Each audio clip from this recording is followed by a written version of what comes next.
এটা হচ্ছে সাউথ কোরিয়ার মধ্যবিত্তদের সুন্দর গোছালো এক রেসিডেন্সিয়াল এরিয়া। তার পাশেই রয়েছে সমুদ্র। সন্ধ্যার পর থেকে সমুদ্র পারে জমে ওঠে মানুষের আড্ডা। সেখানের ছোট্ট এক রেস্টুরেন্টের মালিক গিল নামের এই লোকটা একই সাথে সে রাঁধুনির দায়িত্ব পালন করে। সে তার ভালোবাসার মানুষটাকে বিয়ে করে সেই রেসিডেন্সিয়াল এরিয়ায় বসবাস করে। এরপর তাদের একটা কন্যা সন্তান হয়। তাদের এই সুখী পরিবারের দুর্ভোগ নেমে আসে যখন তারা জানতে পারে তাদের একমাত্র মেয়েটা এক্সপি সিনড্রোম নামের এক বিরল রোগে আক্রান্ত।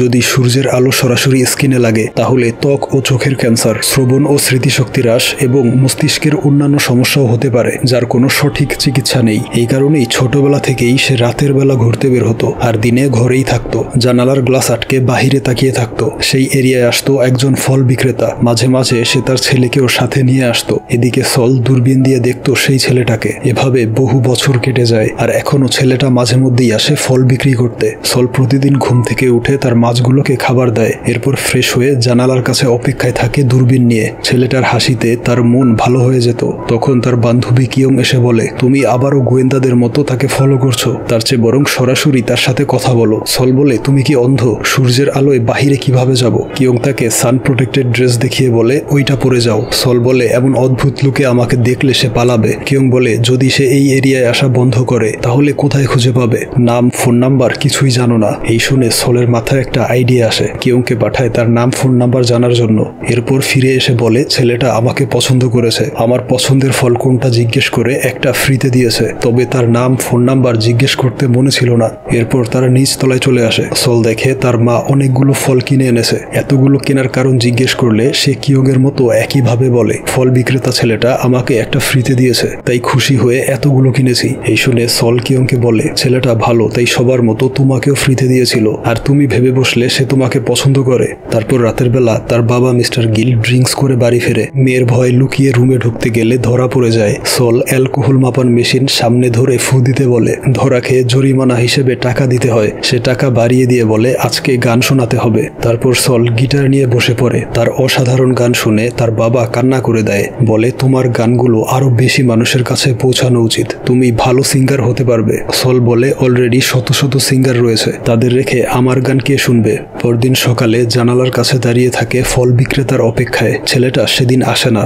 তারপর দিনও তাকে কোথাও দেখা যায় না। এরপর দিন ট্রাকের শব্দ শুনে দৌড়ে এসে দেখে সেটা ছিল একটা মালবাহী ট্রাক। এভাবে বেশ কয়েকদিন কেটে যায়, তার দেখা পায় না। একদিন রাতের বেলা তাকে এত মিস করছিল যে বিরক্ত হয়ে ডলকে মারতে শুরু করে। তখন হঠাৎ বাহিরে শব্দ শুনে জানালায় তাকিয়ে দেখে সেই ছেলেটাকে। সে বিক্রি শেষ করে চলে যাচ্ছিল। যেহেতু সূর্যের আলো নেই তাই সল বাহিরে চলে আসে কথা বলার জন্য।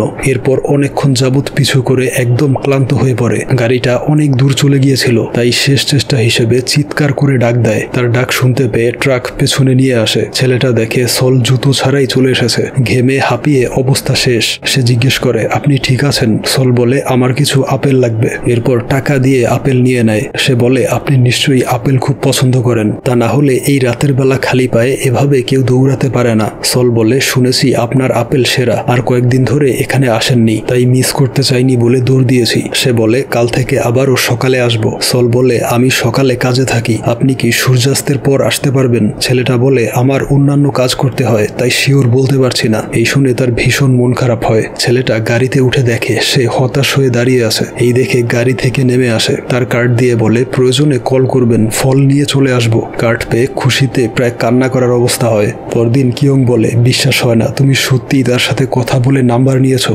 সল প্রচন্ড খুশিতে মাথা নেড়ে হ্যাঁ বলে। বলে, এখন কি করব? প্রপোজ করে ফেলি। কিয়ং বলে, ননসেন্স, এমন করলে সে ভয় পালাবে, তাকে তোমার প্রেমে ফেলতে হবে। এর জন্য চাই পরিপাটি চেহারা। আমি হেয়ার কাট শিখেছি, এখনই একটা মডার্ন হেয়ার কাট দিয়ে দিব। এই শুনে সল ভয় বলে, তুমি নতুন হেয়ার কাট শিখেছো, উল্টাপাল্টা করে ফেলবে। তবে কিয়ং কোনো কথা না শুনে জোর করে চুল কাটতে শুরু করে। এক পর্যায়ে বুঝতে পারে হেয়ার কাট খুব বাজে হয়েছে। বলে, তোমার হেয়ার কাট কমপ্লিট। 1 থেকে 3 পর্যন্ত গুনে তারপর চোখ খুলবে। আর এই সময়ের মধ্যে সে পালিয়ে যায়। সলের মাকে বলে, আমি কয়েকদিন আসবো না। আর এদিকে সে চোখ খুলে দেখে তার চুলের 12টা বাজিয়ে দিয়েছে। প্রচন্ড রাগে কান্না করে দেয়। সেদিন রাতে কোনো রকমে চুল ঠিক করে অপেক্ষা করছিল ফল বিক্রেতার। সে ফল দিয়ে বলে, আপনার ফোন পেয়ে জলদি এসে পড়েছি। এই বলে যখন চলে যাচ্ছিল তখন সল তাকে ডেকে বলে, আপনি অনেক পরিশ্রম করেন, এটা আপনার জন্য। সে ধন্যবাদ জানিয়ে ড্রিঙ্কসটা পান করে নেয়। বলে, আমার থেকেই ফল নিতে হবে কেন? বাজারেও তো পাওয়া যায়। সল কি বলবে বুঝে উঠতে পারে না। বলে, শুনেছি আপনারা নিজেরা চাষ করেন, একদম অর্গানিক। সে বলে, এগুলো মোটেও আমাদের নয়, আমরা বাজার থেকে কিনে আনি। সল বলে তাতে সমস্যা নেই, আপনার ফলগুলো বেশি মজা। তাদেরকে আড়াল থেকে লুকিয়ে দেখছিল কিয়ং। বলে সলের কনফিডেন্স দেখে আমি গর্বিত। সল বলে মাঝে মধ্যে আপনার গাড়ি নিয়ে অন্য একজন আসে। সে বলে ওইটা আমার বাবা, ফল বিক্রি করা আমার পেশা নয়, আমি শুধু তার কাজে সাহায্য করি। সল বলে তাহলে আপনি কি করেন? সে বলে চেহারা দেখে গেস করুন। সল অনেক ভেবেচিন্তে বলে নিশ্চয়ই স্পোর্টসম্যান। সে বলে হয়নি, ভালোভাবে বলুন। এই বলে অদ্ভুত এক্সপ্রেশন দেয়। সল বলে দেখে মনে হচ্ছে চোর বা ছিনতাইকারী। এই শুনে সে রেগে যায়। তারপর বলে এবার আমি অনুমান করব আপনার পেশা। প্রথমে হাত দেখতে হবে, হাত দেখে অনেকটাই ধারণা করা যায়। সে হাত দেখে বোঝার চেষ্টা করছিল। আর এই দৃশ্য দেখে সলের বাবা গিল তাকে মারতে যাবে, তখন কিয়ং তাকে টেনে ধরে। আর এইদিকে সে সলের আঙ্গুল দেখে বলে আপনি গিটার প্লে করতে পারেন, আর ওই দিন সজোরে চিৎকার করে ট্রাক থামিয়েছেন, এর মানে আপনি একজন সিঙ্গার এবং গিটারিস্ট। সল অবাক হয়ে বলে আপনি একদম ঠিক বলেছেন, তবে এখনো প্রফেশনাল হতে পারেনি, চেষ্টা করে যাচ্ছি। সে কয়েকজন সিঙ্গারের নাম বলে যে তাদের গান তার খুব পছন্দের। সল জানায় সেও ওই একই ধরনের গান করে। এই শুনে সে খুব ইন্টারেস্টেড হয়ে বলে এখনো আমাদের পরিচয় হয়নি, আমার নাম জুন।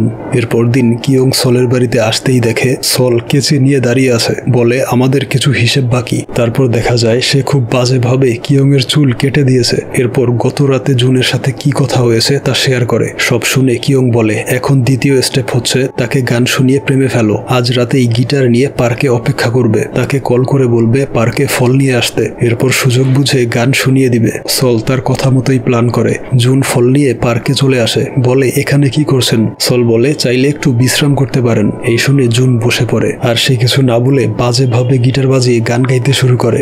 জুন বলে শুরু করুন, আপনার লেখা গান শুনতে চাই। সল অ্যাক্টিং করে বলে আমি মোটেও এক্সপেক্ট করিনি যে আপনাকে গান শোনাবো। এরপর সে সুন্দর একটা গান শোনায়। জুন তার গানের কথায় হারিয়ে যায়। তাকে নিস্তব্ধ দেখে সল বলে খুবই বাজে হয়েছে তাই না? জুন বলে এতটা ভালো হয়েছে যে কোথায় যেন হারিয়ে গিয়েছিলাম, আপনি সত্যি ট্যালেন্টেড, আরেকটা শুনতে চাই। সল বলে আমি কষ্ট করে গাইবো আর আপনি শুধু শুনে যাবেন, বিষয়টা খুব সেলফিশ। জুন বলে আচ্ছা আপনাকে ট্রিট দিব পরশু সন্ধ্যায়। সল বলে ওই দিন আমি একটু ব্যস্ত থাকবো, তবে সময় মতো চলে আসবো। পরদিন কিয়ং বলে মনে হয় ছেলেটা একটা প্লে বয়, নয়তো সরাসরি কিভাবে বললো তোমাকে ডেটে নিয়ে যাবে। যাই হোক তুমি তো এটাই চেয়েছিলে, এখন ফার্স্ট কেসের জন্য রেডি হয়ে যাও। সল বলে তাহলে প্র্যাকটিস করা দরকার। এই বলে তাকে ভয় দেখানোর জন্য দুষ্টুমি করে। তখন তার মা রুমে চলে আসে আর লজ্জা পেয়ে চলে যায়। সল তার পেছনে দৌড় লাগায় ভুল ভাঙানোর জন্য। পরদিন সন্ধ্যায় জুন তাকে নিয়ে আসে ড্রাইভ ইন থিয়েটারে, যেখানে বিশাল স্ক্রিনে মুভি চলে। সবাই গাড়ির মধ্যে বসে মুভি এনজয় করে। জুন খাবার আনতে গেলে সে লিপস্টিক লাগিয়ে রেডি হয়। এরপর খুবই অকওয়ার্ড একটা সময় কাটায়। ওইদিকে বাড়িতে সলের মা তার হাজবেন্ডকে বলে তাদের মেয়ে মুভি ডেটে গিয়েছে। এই শুনে গিল রেগে যায়। এদিকে মুভির একটা দৃশ্য ভালোভাবে দেখতে জুন সলের দিকে হেলে পড়ে। সল ভাবে এখনই হচ্ছে সেই কাঙ্ক্ষিত মুহূর্ত। হঠাৎ জুন চিৎকার করে বলে দেখো ভিলেনের পেছনে দাঁড়িয়ে থাকা ছেলেটার দিকে, ওইটা আমি। এখন বুঝতে পারলে আমার পেশা কি?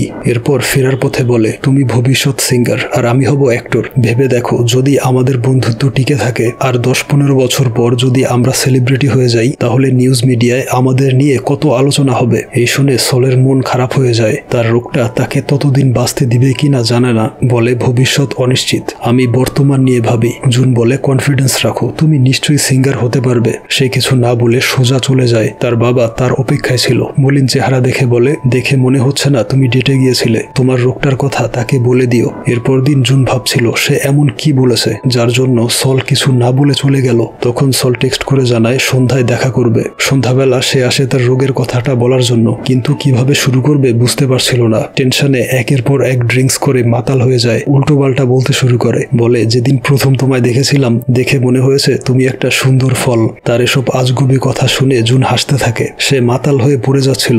জুন তাকে ধরে ফেলে। এরপর তার ট্রাকে নিয়ে আসে আর সেখানেই ঘুমিয়ে পড়ে। ভোরবেলা সলের ঘুম ভাঙে ফোনের অ্যালার্ট সাউন্ড শুনে। দেখে 5 মিনিট পর সূর্যোদয় হবে। এই দেখে জলদি জুনকে ডেকে বলে এক্ষুনি বাড়ি ফিরে যেতে হবে। এই বলে গাড়ি থেকে নেমে দৌড়াতে শুরু করে আর এক পর্যায়ে উল্টে পড়ে যায়। তখন জুন এসে তাকে ট্রাকে করে বাড়ি পৌঁছে দেয়। দেখে সূর্য প্রায় উঠে গিয়েছে, তাই প্রাণপণে ঘরের দিকে ছোটে। তবে শেষ মুহূর্তে রক্ষা হয় না। সূর্যের আলো তার গায়ে লেগে যায়। সে ঘরে ঢুকে দরজা আটকে দেয়। জুন অনেক ডাকলেও দরজা খোলে না। তখন সলের বাবা মা বাড়ি ফিরে আসে। তারা মেয়েকে খুঁজতে বেরিয়েছিল। গিল জুনকে দেখে প্রচন্ড রেগে যায়। এরপর তাকে ডক্টরের কাছে নিয়ে আসে। ডক্টর জানায় ভয়ের কোনো লক্ষণ দেখা যাচ্ছে না, তবে সাবধানে থাকতে হবে।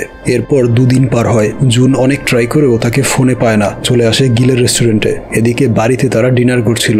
তখন গিল এসে বলে একজন গেস্ট নিয়ে এসেছি। দেখা যায় সে জুনকে নিয়ে এসেছিল। সল তাকে দেখতেই দৌড়ে রুমে চলে যায়। কিয়ং এসে জানায় সে দরজা বন্ধ করে বসে আছে। তাই জুন বিদায় নিয়ে বেরিয়ে যাচ্ছিল। তখন সে এসে বলে দাঁড়াও, আমিও যাব। এরপর সে বলে নিশ্চয়ই বাবা তোমাকে বলেছে আমার অসুস্থতার কথা। এমন একটা মেয়ের প্রতি তোমার করুণা ছাড়া আর কিছুই আসবে না। এই বলে চলে যাচ্ছিল, কিন্তু জুন তার হাত ধরে ফেলে। আর এখান থেকেই শুরু হয় তাদের ভালোবাসার গল্প। প্রতিদিন সন্ধ্যার পর তারা ঘুরতে বের হতো। একদিন চলে আসে মিউজিক ইনস্ট্রুমেন্টের দোকানে। সেখানে সল আকাশি রঙের একটা গিটার পছন্দ করে, তবে সেটা এত দামি ছিল যে ভয়ে রেখে চলে যায়। তারপর জুন তাকে নিয়ে আসে সেই এরিয়াতে আয়োজিত লাইভ মিউজিক শুনতে। এরা নিয়মিত এখানে ওপেন মিউজিক প্লে করে আর লোকজন সামনে বসে এনজয় করে। জুন বলে তুমিও এদের সাথে জয়েন হতে পারো, দেখবে কিছুদিনের মধ্যেই তোমার নাম ডাক ছড়িয়ে পড়বে। সল বলে আমি এত ট্যালেন্টেড নই। জুন বলে প্রমাণ পেতে চাইলে ইউটিউব চ্যানেল খুলে নিজের গান আপলোড করো। সল বলে ইউটিউবে যদি অনেক ফ্যান ফলোয়ার তৈরি হয় তারা ঠিকই খুঁজে বের করবে আমার অসুস্থতার বিষয়টা, তা নিয়ে হাসি ঠাট্টা আর ট্রল করবে, ফলে আমার কনফিডেন্স আরো কমে যাবে। তবে শেষমেশ জুন তাকে কনভিন্স করে পরিচয় চেহারা লুকিয়ে ভিডিও আপলোড করতে। তার কথা মতো পরদিন সে সানফ্লাওয়ার নামে একটা ইউটিউব চ্যানেল খোলে। এরপর চেহারা লুকিয়ে গান রেকর্ড করে ফেলে। এভাবে বেশ কয়েকটা গান আপলোড করে রাখে। একদিন জুন তাকে দেখায় তার একটা ভিডিওতে কয়েক হাজার ভিউজ আর 80টা কমেন্ট এসেছে। সবাই তার গানের প্রশংসা করছিল, কারণ গানগুলো ছিল তার নিজের লেখা, নিজের সুর করা। এত ভিউজ আর পজিটিভ কমেন্ট দেখে তাদের খুশির সীমা ছিল না। এরপর থেকে নিয়মিত ভিডিও আপলোড করে যায়। ধীরে ধীরে তার গানগুলো জনপ্রিয় হতে থাকে। তার বাবা লুকিয়ে কমেন্ট করে এই অসাধারণ ট্যালেন্ট নিশ্চয়ই তোমার বাবার কাছ থেকে পেয়েছো। সেই কমেন্টের রিপ্লাই দেয় তার স্ত্রী, লিখেছিল এমন ট্যালেন্ট তার মায়ের কাছ থেকে পেয়েছে।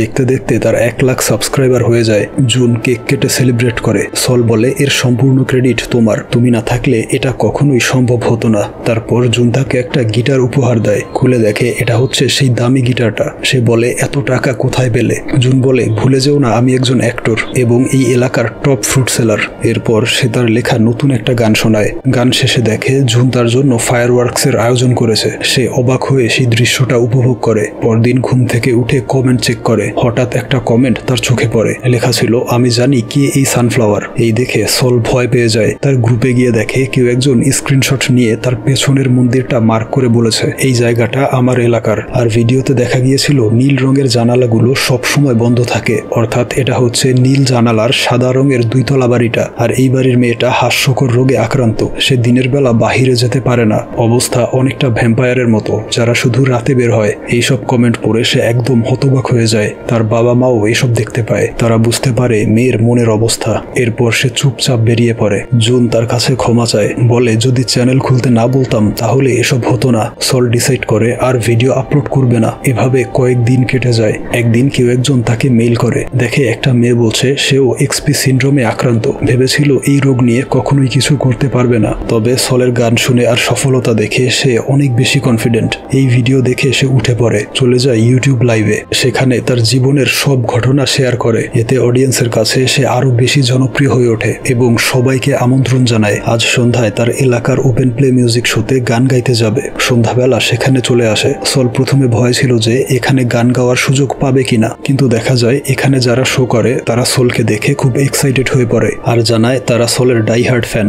এরপর গান শুরু করে। কিছুক্ষণের মধ্যেই তার বেশ কয়েকজন সাবস্ক্রাইবার চলে আসে গান শুনতে। তাদের সাপোর্ট পেয়ে সে আরো বেশি অনুপ্রাণিত হয়। তারপর একদিন তার লেখা নতুন একটা গান রিহার্সেল করবে। গিটার প্লে করার সময় তার আঙুল ঠিকভাবে কাজ করে না। কিয়ংকে কিছু বুঝতে না দিয়ে ওয়াশরুমে চলে আসে। অনেক চেষ্টা করেও আঙুল বাঁকা করতে পারছিল না। চলে আসে ডক্টরের কাছে। ডক্টর জানায় তার ওই রোগের কারণে মস্তিষ্ক ক্ষতিগ্রস্ত হচ্ছে। ধীরে ধীরে তার ব্রেইন কাজ করা বন্ধ করে দিবে। ব্রেইনের কার্যক্ষমতা কমতে থাকলে প্রথমে প্যারালাইজড হয়ে যাবে আর সবশেষে মৃত্যুবরণ করবে। এই শুনে বাড়ি ফিরে প্রচুর কান্না করে, কারোর সাথে কথা বলে না। ওইদিকে জুন কল করলে দেখে তার ফোন বন্ধ। তাই সলের মায়ের নাম্বারে কল করে তার অসুস্থতার কথা জানতে পারে। তা শুনতেই গাড়ি ঘুরিয়ে রওনা হয় সলের বাড়ির দিকে। সল জানালা দিয়ে দেখে বিকেলের নরম রোদে বাচ্চারা বাহিরে খেলছে। এই দেখে কান্না করে দেয়। এত ছোটখাটো বিষয়গুলো সে কখনোই উপভোগ করতে পারেনি। এসব ভেবে নিজের ক্ষতি করার জন্য জানালার গ্লাস তুলে দেয়। যখন সূর্যের আলো তাকে স্পর্শ করবে তখন জুন এসে তাকে কাপড়ে মুড়িয়ে নেয়। তারপর সল জানায় সে আর বেশি দিন বাঁচবে না।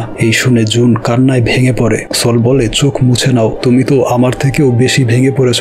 খাবার টেবিলে গিল লক্ষ্য করে সবার মন খারাপ, তাই তাদেরকে খাবার তুলে দেয়, মন ভালো করার জন্য বিভিন্ন কথা বলে যায়। জুনকে জিজ্ঞেস করে তোমার অ্যাক্টিং ক্যারিয়ারের কি খবর। সে জানায় আজ রাতে তার অভিনীত একটা টিভি সিরিজ রিলিজ হবে। এরপর সবাই মিলে বসে পড়ে জুনের সিরিজ দেখতে। অনেকক্ষণ কেটে গেলেও তার সিন আসছিল না। আসলে সে ছিল একজন সাইড ক্যারেক্টার। তাকে ছোট্ট একটা রোলে মাত্র 2-1 মিনিট স্ক্রিন টাইম দেওয়া হয়েছে। তার সিন আসতেই সে বলে তার মোবাইল ফোনটা সলের রুমে ফেলে এসেছে। এই বলে সে মূলত চলে আসে পালানোর জন্য, কারণ তার বাজে অ্যাক্টিং সে নিজের চোখে দেখতে পারবে না। সিরিজে সে ছিল এক রাজবাড়ির কৃতদাস। চুরির অপরাধে তাকে ধরে আনা হয়। বলা হয় চুরির মাল এক্ষুনি ফেরত দাও, কিন্তু সে বলে অনেক পরিশ্রম করে চুরি করেছি, কিছুতেই ফেরত দেব না। এই শুনে তাকে বস্তাবন্দি করে বেধড়ক পেটানো হয়। এই ফানি দৃশ্য দেখে গিল এবং তার স্ত্রী হাসতে হাসতে কান্না করে দেয়। গিল বলে এত বাজে অ্যাক্টিং জীবনেও দেখিনি, তোমার চেয়ে আমি ভালো অভিনয় করতে পারবো। জুন বলে আমি হচ্ছি অ্যাকশন হিরো। তবে ডিরেক্টর বলে আমাকে নাকি এই ধরনের জোকারের চরিত্রে বেশি মানায়। এই শুনে সল হেসে ওঠে। এরপর তারা হাঁটতে বের হয়। জুন বলে বাজে অ্যাক্টিং এর কারণে তাকে নিয়ে অনেক ট্রল আর মিম বানানো হয়। এরপরেও সে হতাশ না হয়ে কাজ করে যাচ্ছে। এই শুনে সল বলে ছোটবেলায় বাবা নিজে থেকেই গিটার এনে দিয়েছিল, তারপর থেকে মিউজিক নিয়েই বাকি জীবনটা কাটিয়ে দেই। বাবার স্বপ্ন ছিল আমি সিঙ্গার হব, তাই সিদ্ধান্ত নিয়েছি তোমার মতো হাল ছেড়ে না দিয়ে গান করে যাব। এরপর তার এরিয়ার সেই ব্যান্ডের সাথে মিটিং করে, তাদের সাহায্যে একটা সম্পূর্ণ গান বানিয়ে রিলিজ করবে। এরপর তারা প্র্যাকটিস শুরু করে। তখন জুন জানতে পারে গান রেকর্ড করতে হলে ভালো একটা স্টুডিও প্রয়োজন, আর সেখানে অনেক টাকা খরচ হবে যা তাদের কাছে নেই। এই শুনে তার মিডিয়ার পরিচিত এক স্টুডিওতে নিয়ে আসে, আর সেখানেই তার গান রেকর্ড করা হয়। মেয়ের স্বপ্নটা পূরণ হতে দেখে তার বাবা মা জুনকে ধন্যবাদ জানায়। তার বেশ কিছুদিন পর দেখা যায় সলের অবস্থা ধীরে ধীরে খারাপের দিকে যাচ্ছে। তার বাবা মা বলে সব সময় সোয়েটার পরে থাকবে। তখন সে 2টো টিকিট দিয়ে বলে এই শীতে তোমরা ঘুরতে যাবে, আমার উপার্জন থেকে এই ছোট্ট উপহার তোমাদের জন্য। তার মা বলে আমি কোথাও যেতে চাই না। সল বলে ছোটবেলা থেকে সূর্যের আলো গায়ে লাগাতে দাওনি, এই টিকিট তোমরা ডিজার্ভ করো আমাকে এতটা বছর আগলে রাখার জন্য। মেয়ের এই কথা শুনে তারা ইমোশনাল হয়ে পড়ে। এরপর সে কিয়ংকে চুল কাটার প্রফেশনাল সেট উপহার দেয়, কারণ কিয়ং খুব শীঘ্রই হেয়ার ড্রেসার হওয়ার এক্সাম দিতে যাবে। সল দুষ্টুমি করে বলে আমার চুলটা যেভাবে কেটে দিয়েছিলে সেভাবে কেটে দিও না, তাহলে ফেল করার পাশাপাশি বেধড়ক মার খেতে হবে। কিয়ং খুশি হয়ে তার বেস্ট ফ্রেন্ডকে জড়িয়ে ধরে। তারপর সে সান প্রোটেক্টেড ড্রেস পরে জুনের সাথে ঘুরতে বের হয়। বলে আমার একটা উইশ ছিল দিনের বেলা তোমার সাথে ঘুরতে বের হব, তা আজ পূরণ হয়েছে। আমার আরেকটা উইশ হচ্ছে তুমি নিজের খেয়াল রাখবে আর অনেক বড় অ্যাক্টর হবে। জুন তাকে প্রমিস করে সর্বোচ্চ চেষ্টা করে যাবে। এরপর সেখানে তার কয়েকজন ফ্যানের সাথে দেখা হয়। তাদের সাথে ছবি তুলে বেশ ভালো একটা সময় কাটে। তার কয়েক মাস পর সোলের অবস্থা এতটাই খারাপ হয়ে যায় যে তাকে লাইফ সাপোর্টে রাখতে হয়। একদিন ডক্টর জানিয়ে দেয় তার সুস্থ হওয়ার আর কোনো সম্ভাবনা নেই, তার চেয়ে বরং ভালো হয় লাইফ সাপোর্ট খুলে দিয়ে তাকে চিরমুক্তি দেয়া। তার পরিবার ডক্টরের সিদ্ধান্ত মেনে নেয়, তবে অপেক্ষা করছিল জুনের। সে এখনো আসেনি। কিয়ং বলে গতকাল সল বলেছিল আজ জুনের লাইফের সবচেয়ে বড় অডিশন, আমরা যেন জুনকে বিরক্ত না করি। এই শুনে তার মা মেয়ের মাথায় হাত বুলিয়ে দেয়। বলে মেয়েটা সবাইকে নিয়ে কত চিন্তা করে, ধন্যবাদ আমার মেয়ে হয়ে পৃথিবীতে আসার জন্য। ওইদিকে জুন এসেছিল মেইন লিড ক্যারেক্টারের অডিশন দিতে। তাকে কান্নার অভিনয় করতে বলে। তখন সলের অসুস্থতার কথা চিন্তা করতেই নিজের অজান্তেই কেঁদে ফেলে, আর এই দেখে তার সিলেকশন হয়ে যায়। সে দেরি না করে ট্যাক্সিতে উঠে পড়ে হসপিটালের উদ্দেশ্যে। ট্যাক্সির রেডিওতে শুনতে পায় এবছরের সবচেয়ে জনপ্রিয় 2টো গানের একটি হচ্ছে সলের গাওয়া শেষ গানটা। এই শুনে জুন তাদেরকে কল করে জানায় আজ সলের লাইফ সাপোর্ট খুলে দেওয়া হবে। তাই তারা সলের উদ্দেশ্যে রেডিওতে কিছু কথা বলে, আর জুন সেই কথাগুলো তাকে শোনায়। বলা হয় ছেড়ে যাওয়া মানুষকে সব সময় কষ্ট দিলেও সাথে কিছু সুন্দর স্মৃতিও রেখে যায়। যে গানগুলো তুমি রেখে গেলে তা আমাদের হৃদয়ে আজীবন রয়ে যাবে। এখন প্লে করা হবে এবছরের সবচেয়ে জনপ্রিয় গান, যেটা দর্শকদের ভোটে সিলেক্ট করা হয়েছে। এই বলে সলের গানটা প্লে করে, যা শুনে সলের চোখের পানি গড়িয়ে পড়ে। এরপর দেখা যায় সল এখন আর পৃথিবীতে নেই। তার বাবা মা ধীরে ধীরে নিজেদেরকে মানিয়ে নিচ্ছে। কিয়ং এখন প্রফেশনাল হেয়ার ড্রেসার। সলের দেয়া উপহারের কারণে তার এক্সাম ভালো হয়েছিল, এটা ভাবতেই তার চোখে পানি চলে আসে। আর ওইদিকে জুনের শুটিং শুরু হয়েছিল, তবে তার মস্তিষ্ক আর পুরো হৃদয়টা জুড়ে আছে সলের গিটারগুলো এখনো সাজানো রয়েছে তার জানালার পাশে।